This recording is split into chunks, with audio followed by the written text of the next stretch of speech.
Allan, as a citizen of Canada, you're following an interesting debate these days in your country caused by the idea of the federal government to introduce legislation which would make it an legal offense to spread misinformation, especially in the context of the COVID-19 crisis right now.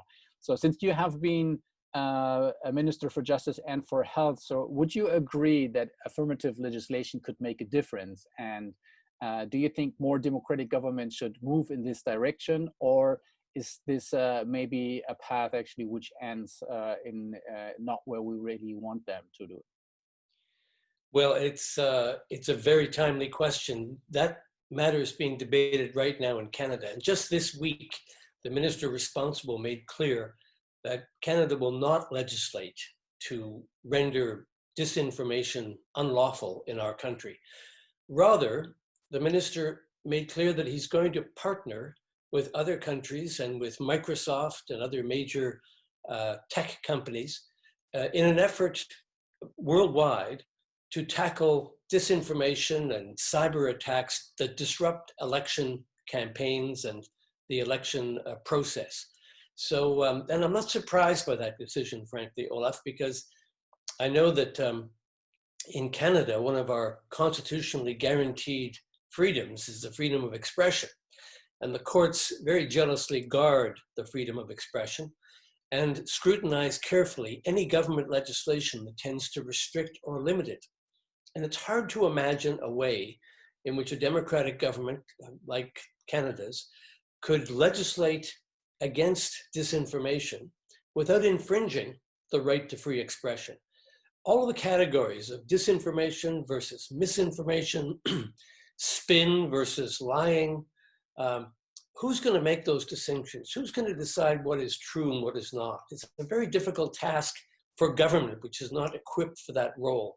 So I'm not surprised the government backed off the suggestion of legislation and instead is taking a softer but a more coordinated and international approach to protect the integrity of elections. This comes in the context of legislation that the Canadian government put in place last year. And you recall that I reported to the Transatlantic Commission on this subject. Last year, in advance of our election in October of 2019, the government of Canada put in place legislation that makes our electoral process more resilient. We have a federal election process, one for the whole country, with a chief electoral officer who reports to Parliament. And there are careful rules in place with respect to levels of funding, with respect to what kind of election campaigning or promotion that you can engage in. And all of those rules were tightened last year. And in addition to that, the government invested almost $1 billion in cybersecurity to protect our electoral system from outside interference. The election last October went very well. There was little evidence of concerted or focused foreign malign interference. The last remaining step was whether we were going to introduce legislation either to control the social media companies or to criminalize deliberate disinformation. And we decided against that. But you know, it's interesting, now that we're living through the pandemic, to see the extent to which misinformation and disinformation is torquing the discussion of COVID-19.